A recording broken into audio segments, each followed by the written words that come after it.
He's a lovely lad, I've gigged with him loads of time. His name's Nikita Sayer. So let's put our hands together and start the clapping the weekend horrors. I welcome to the stage wonderful Nikita Sayer!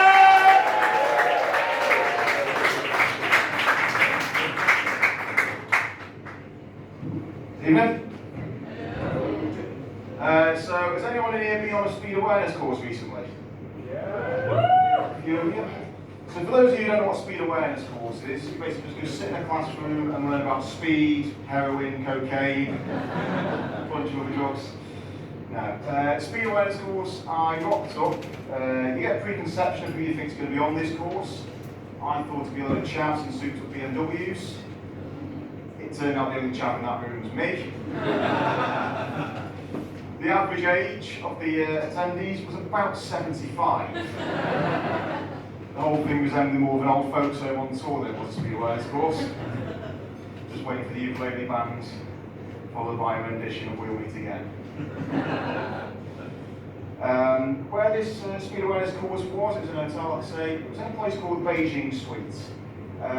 So Joey, I'll ask you, Beijing Suite, what comes to your mind? Anything? Just blank. Ask you, that's it. Beijing Suite, what comes to mind? Asian, yeah? Like some sort of decor, that sort of thing, it's oriental kind. It was none of those things, to be honest. It resembled more of a high school classroom. The sort of place that Ofsted would mark as condemned. Right, to be fair, it could have been worse. It could have gone really authentic. Could have walked in there, found a sweatshop. With air pollution levels higher than Chris's cholesterol. I did learn on the course, to be fair. I know I've got a few students in, but basically says, I think the younger generation is fucked, in all honesty. Basically, just like a lecture, the question came up like, if cars going 70 mile an hour, how quickly go past the same point if you start at 72, some bollocks like that. Didn't need to answer it correctly for the crucial parts. But on my table was someone else quite young, and rather than doing speed and distance time calculations or just doing whatever else, I'm going to take a guess, this person decided to ask ChatGPT. Best part about that was, it was still wrong. Now, the favourite part of the speed awareness course is beforehand, when we were doing the register, taking the names, just to make sure everyone was in attendance. And one person decided to spell their name out. Now, if you've got a complicated name like Excalibur, it makes sense. But this person was called Dave. Now, even a window looking like Liz Truss can spell that out.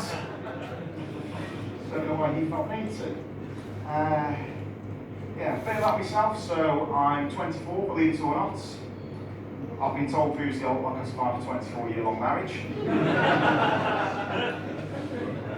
I'm single. Unlike a lot of other single people, I've always been this way. So 24 years, never dated, never married, never kissed anyone. Never masturbated, in all honesty. My balls are like the home front during the Second World War. Always ready for action, never getting any. It's got to the stage now, if anything ever did happen down there, the aftermath's going to be something akin to Chernobyl. Going to put like a 30-mile exclusion zone on that blast site, you know? Luckily for me, I live in Stoke. A massive explosion happens up there, no one's going to notice the difference. It did cross my mind the other day, like, what would actually happen the first time it goes off, someone else is involved. Like, if it goes off during regular sex, I'm a risk considering that person's a human cannibal. And if it's whilst receiving a blowjob, it's going to be a recreation of the Kennedy assassination. Especially if that blowjob takes place in the back of a 1961 Lincoln Continental. Possibly not the funniest punchline you'll hear tonight, but is the most historically accurate. I've looked into the reasons why I know about the urge to so much as bust a nut, and I'm concluded, much like Luke earlier, as Chris mentioned, I am asexual. Which for those who weren't listening to Luke earlier, pretty much I sum it up as, you name it, man, woman, child, dog, I want to fuck him. Does confuse a few people, like my uni mates could not get their head around this. What they decided to do was test it. So this amounted to me sat in a chair, them stood over me, with them showing me pictures of supermodels going, would you shag this one? No. Does this one make you tingle, Nick? You can see the evidence for yourself, lads. About 30 minutes of this it took before they got bored, and then they decided to test to see if I was gay. This amounted to getting the male swimmer magazine that they had, flipped through that, same result, dead as a doornail down there.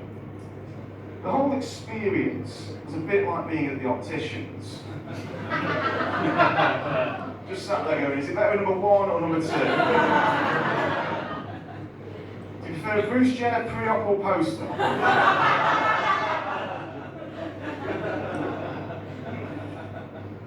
I do worry with that joke if it's politically correct or not, but no one's known yet.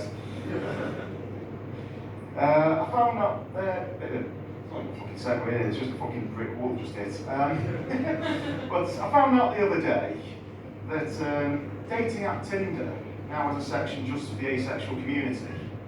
Right, not just for very sexual match, but you name a sexual preference, they've got different bits for it. I found this out when an email came through saying, did you know that Tinder is ace?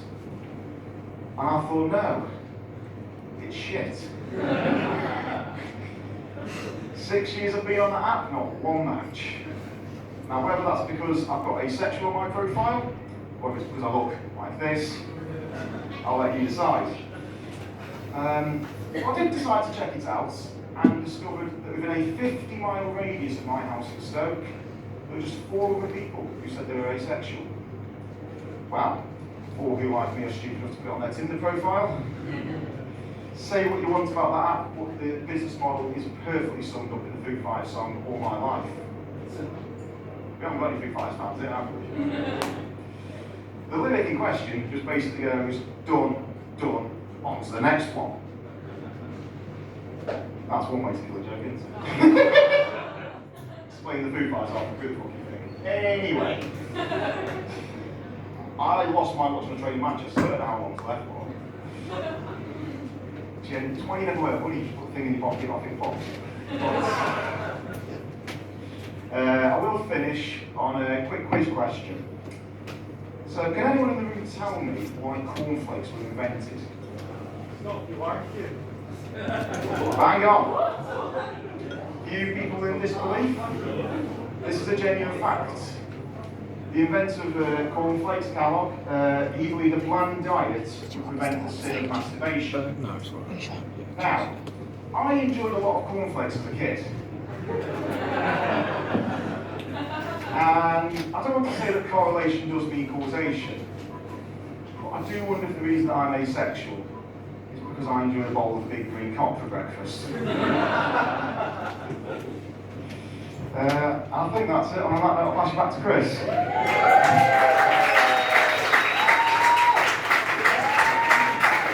Ladies and gentlemen, Nikita Sayer!